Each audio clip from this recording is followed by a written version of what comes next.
boy comes to the emergency with his parents.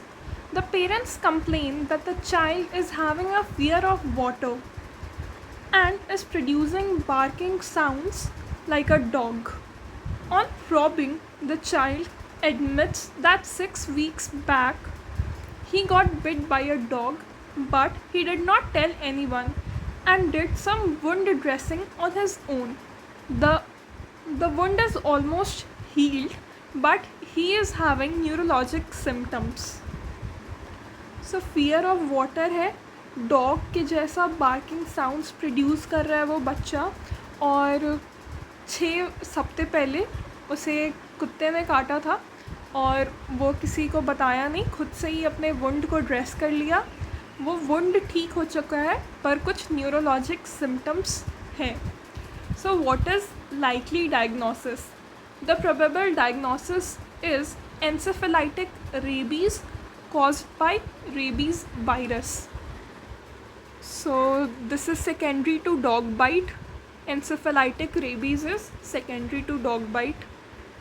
What is the pathogenesis, clinical features and laboratory diagnosis? Rabies virus का morphology पहले देखते हैं. ये bullet shaped है RNA virus. Bullet shaped है, bullet के जैसा इसका शेप है और ये आरएनए वायरस है. This is the negative sense RNA strand. Negative sense RNA strand.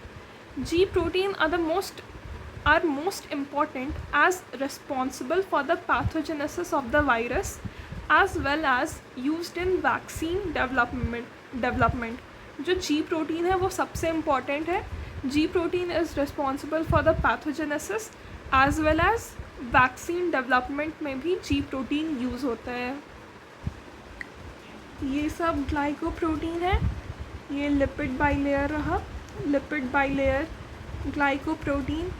ये नेगेटिव सेंस आरएनए है और ये रहा RNA polymerase. Then this is red one is the matrix protein M और ये रहा nucleocapsid protein. Once again bullet shaped है, lipid bilayer होता है और ग्लाइकोप्रोटीन ऐसे प्रोजेक्ट आउट हो रहा है. फिर negative negative sense RNA strand है, नेगेटिव सेंस आरएनए स्ट्रैंड है. आरएनए पॉलीमरेज प्रेजेंट है. This is the matrix protein and this is the nucleocapsid protein. Transmission animal bite. Most cases are due to dog bites, other are bat, foxes, etc. So most of the cases are due to dog bite. और कुछ में bat के bite के कारण हो सकता है या फॉक्सेस के बाइट के कारण भी ट्रांसमिट हो सकता है. Non bite exposure, direct contact with infected mucosa और इन्हेलेशन ऑफ वायरस और कॉर्नियल और ऑर्गन ट्रांसप्लांटेशन. जो वायरस है उसका इन्हेलेशन के कारण या इन्फेक्टेड म्यूकोज़ा के से डायरेक्ट कांटेक्ट के कारण या कॉर्नियल और ऑर्गन ट्रांसप्लांटेशन के कारण भी ये वायरस ट्रांसमिट होता है. एनिमल बाइट के कारण हो सकता है जिसमें मोस्ट कॉमन डॉग बाइट हुआ. बैट, फॉक्सेस के बाइट के कारण भी हो सकता है. नॉन बाइट में direct contact with the infected mucosa या वायरस का इन्हेलेशन या कॉर्नियल और ऑर्गन ट्रांसप्लांटेशन के कारण ट्रांसमिट हो सकता है. ये वायरस स्प्रेड कैसे करता है? सबसे पहले लोकल रेप्लिकेशन होगा, फिर ये पेरिफेरल न्यूरॉन्स में एंटर करेगा, वहाँ से बाकी न्यूरॉन्स में स्प्रेड होगा, फिर सीएनएस तक पहुँचेगा इन्फेक्शन, सैलिवरी शेडिंग होगा and then there will be certain pathological changes. जो साइट ऑफ इनोक्यूलेशन है वहाँ पे वायरस सबसे पहले लोकली मल्टीप्लाई करेगा.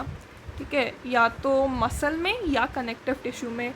तो वायरस लोकली मल्टीप्लाई करेगा at the site of inoculation in muscle और कनेक्टिव टिश्यू. फिर न्यूरोमस्कुलर जंक्शन पे जो निकोटिनिक एसिटाइल कोलिन रिसेप्टर्स है उससे बाइंड करेगा. वायरस लोकली मल्टीप्लाई करेगा and then it will bind to the nicotinic acetylcholine receptor at the neuromuscular junction. ठीक है, ये जो वायरस है ये स्प्रेड करता है along the peripheral motor nerves by retrograde rapid axonal transport. तो पेरिफेरल मोटर नर्व्स में ये रेट्रोग्रेड रैपिड एक्सोनल ट्रांसपोर्ट से स्प्रेड होता है, फिर डोर्सल रूट गैंग्लियन तक पहुंचता है और वहाँ से सीएनएस में जाता है. ठीक है, locally multiply किया at the site of inoculation, then it will bind to nicotinic acetylcholine receptor at neuromuscular junction. फिर वहाँ से along the peripheral motor nerves इसका retrograde rapid axonal transport होगा, फिर ये spinal cord के dorsal root ganglion पे पहुँचेगा और वहाँ से CNS में ascend होगा. ठीक है, फिर ये काफ़ी सारे साइट्स तक रैपिडली स्प्रेड करता है. सबसे मोस्ट कॉमन लोकेशन है हिप्पोकैम्पस एंड सेरेबेलम. ठीक है, फिर हिप्पोकैम्पस और सेरेबेलम से काफ़ी सारे लोकेशन तक स्प्रेड करता है सेंट्रीफ्यूगली, पर कोई भी वायरीमिया नहीं है. मोस्ट कॉमन लोकेशन है सीएनएस में हिप्पोकैम्पस और सेरेबेलम. हिप्पोकैम्पस और सेरेबेलम से स्प्रेड करता है अलग अलग लोकेशन तक centrifugally, but there is no viraemia. Salivary shedding होता है और पैथोलॉजिकल चेंजेस में the presence of Negri bodies that is cytoplasmic eosinophilic inclusion bodies compose of rabies protein and viral RNA. क्या ये जो नेग्री बॉडीज़ है, these are cytoplasmic eosinophilic inclusion bodies. Negri bodies are cytoplasmic eosinophilic inclusion bodies. Negri bodies का composition क्या होता है? Rabies virus protein and viral RNA. ठीक है, तो वायरस स्प्रेड कैसे करता है? सबसे पहले जो साइट ऑफ इनोकुलेशन है वहाँ पे मल्टीप्लाई करेगा, फिर जो निकोटिनिक एसिटाइलकोलिन रिसेप्टर है एट न्यूरोमस्कुलर जंक्शन उससे बाइंड करेगा, फिर पेरिफेरल नर्वस सिस्टम में स्प्रेड होता है by retrograde rapid axonal transport.